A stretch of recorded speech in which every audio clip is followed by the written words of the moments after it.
Mm-hmm. So one last news item. It's kind of in this line already with like artists and labels, but this time it's with YouTube. Mm-hmm. And the European Union has just passed a new directive, a new copyright directive, where it seems small, but I think it's going to have a massive impact. It's changing the onus of protecting copyrighted material from before it was basically mostly on the individual who is uploading the content. Mm-hmm. The onus was on them to not infringe on copyright, and they're shifting the onus from them to YouTube itself. Mm-hmm. Basically saying YouTube is responsible for these people who have these copyright infringements. And they've done this before. Mm-hmm. But now it's in law, like they're trying to change this. And oh wow. I think it's going to have a massive effect on content on YouTube, which is probably the biggest content platform there is in the world. Yeah.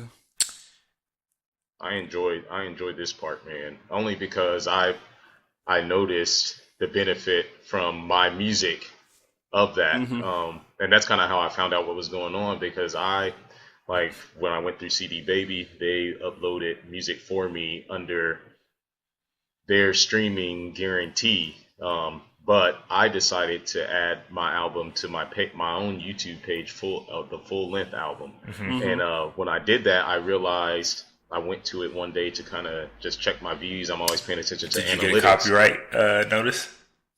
I didn't get the copyright notice, but what I got was when I go to this description, I noticed all of the licensing. So at that point, I was like, well, I'm essentially anybody that clicks on this video, like I'll still get money for it though, per se.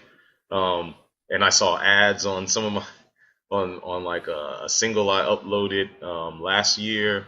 So it was interesting seeing that change, because it's like I uploaded this, now I got commercials and coming on here.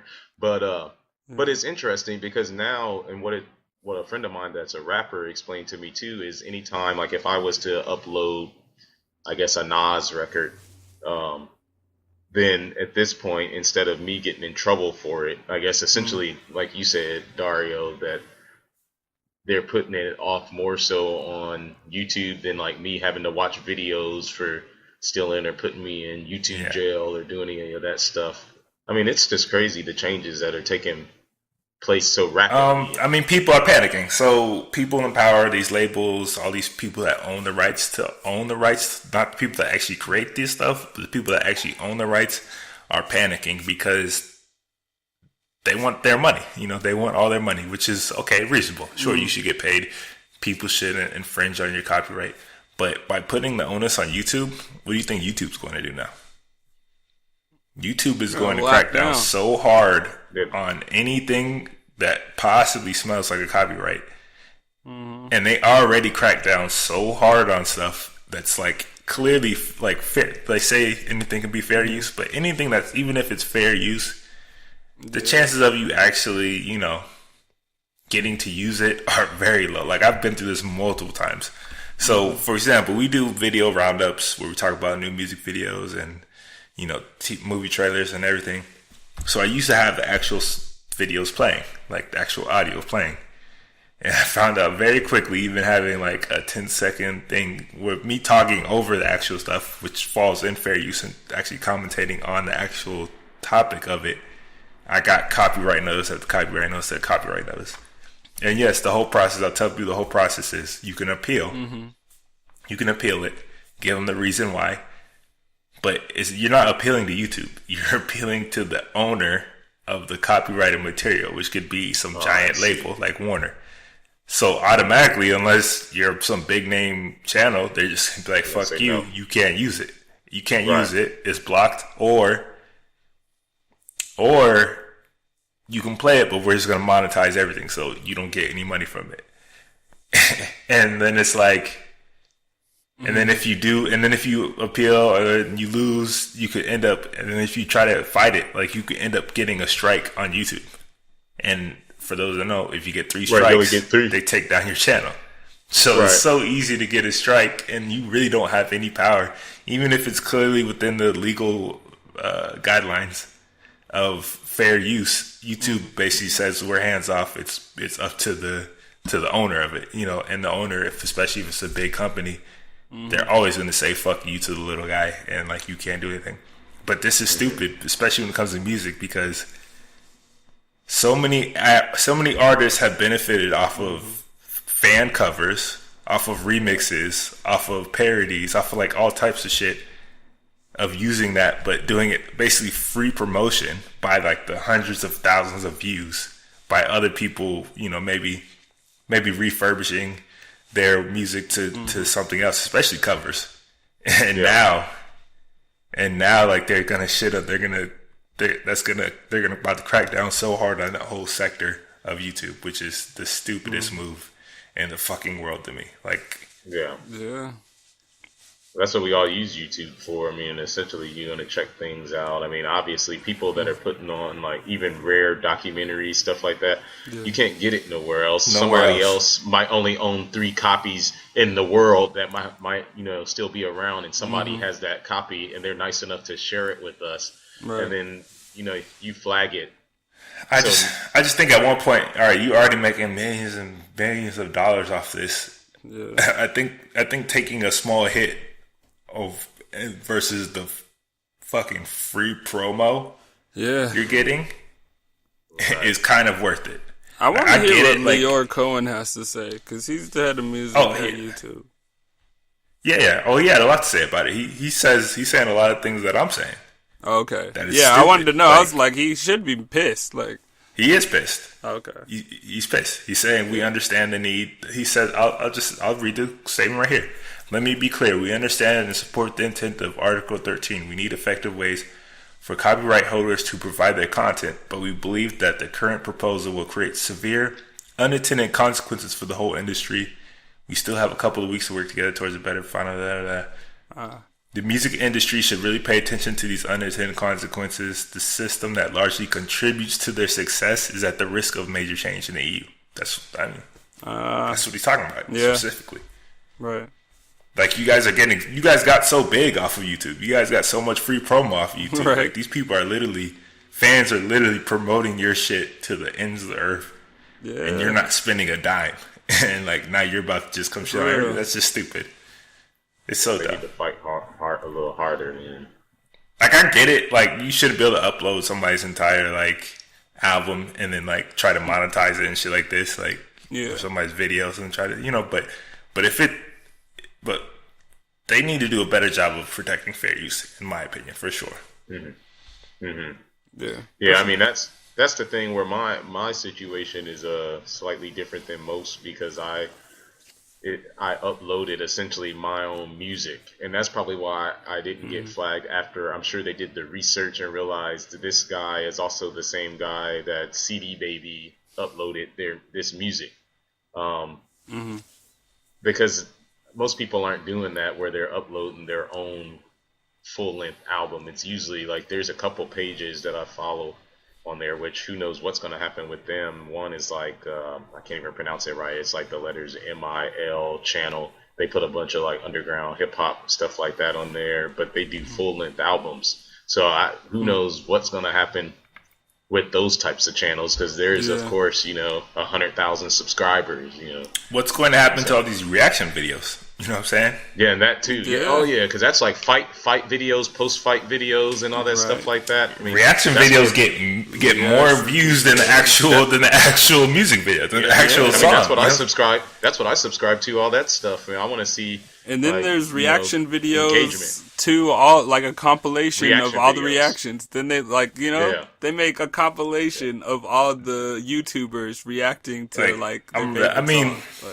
Man, that's crazy, man. Because there's a drummer right now. His name is I think Josh Crawford, but he's been blowing up super fast, because all he does is he just takes a video that was uploaded to YouTube of a drummer, and then essentially plays the video, and then has a webcam of himself making facial expressions and stuff during the video, and everybody's subscribing to him. People love reaction channels. They get fucking hundreds of millions of views, bro. Like. Yeah. It's ridiculous, but I don't see them being able to continue, because it's already hard enough. I'm surprised that they can do it as much as they can because they're playing the actual song, they're playing the actual video. Well, because that's the thing, people want to hear it. Like, because I'll be honest, sometimes there's like a new single, and I'll want to listen to it and hear what someone else thinks about it at the same time. And sometimes that just happens to be, oh, this person's, insight seems to be, in this realm. Let me see what they have to say about the song while I listen to it. So, so a lot of people's first time hearing some of these songs is on the reactions. Mm-hmm. Yeah. I mean, and then we do reactions, but ours are like more post. Yeah.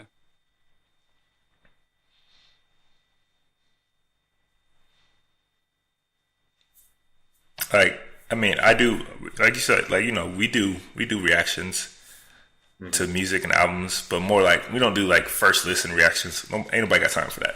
But we do like post listening reactions where we talk about, everything we feel.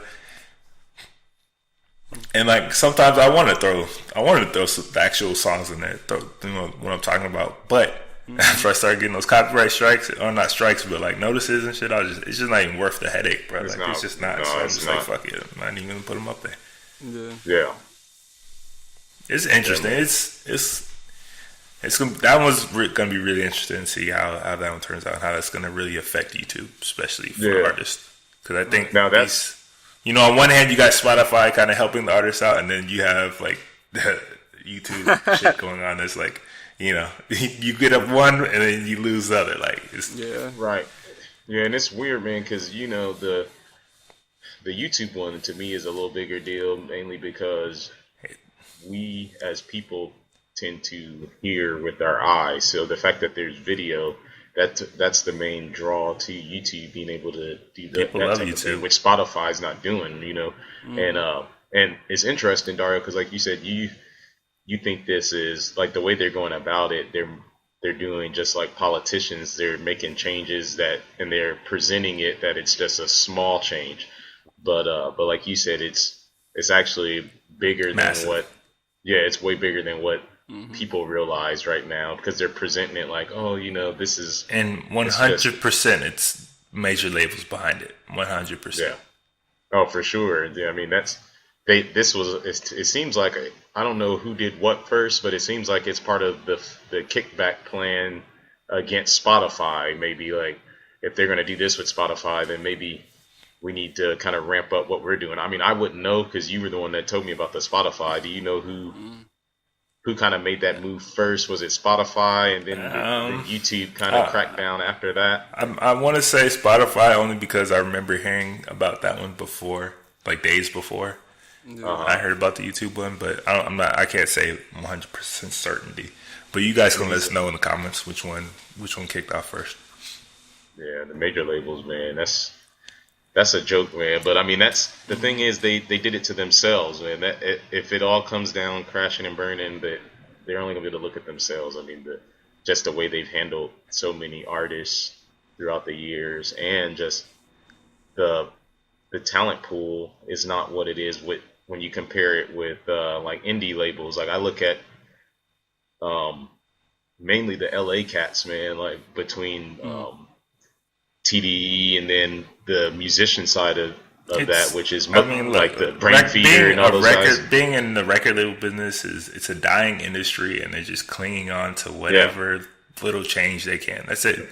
Right. But it's a dying industry. It's going to die. Like, it is. It's impossible. Man. Especially since records, nobody's hardly buying anymore. It's the stream, doing all that, individual singles. That's what our culture is into. Nobody's carrying around, People want to support the artist now. Albums. Like, if I can support an independent artist, I will support somebody directly over buy something from a label produced artists any day. Like, that's why all these independent artists are doing so well, because they're selling stuff like that's how they can make like vinyl, print like 100 vinyl records, do like these enhanced, products, even though maybe their audience isn't as big as somebody else, but it's like their fan base is so in tune with them, because they can follow them on everything.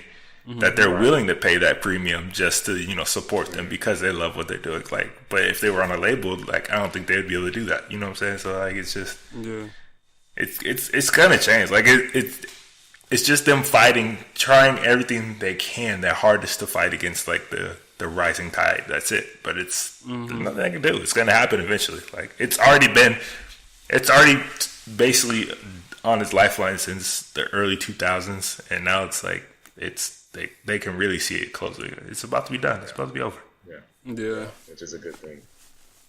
But yeah, so we did a deep dive right there on Spotify changes, YouTube changes. yeah. For everybody out there listening, let us know what you guys think about what's going on.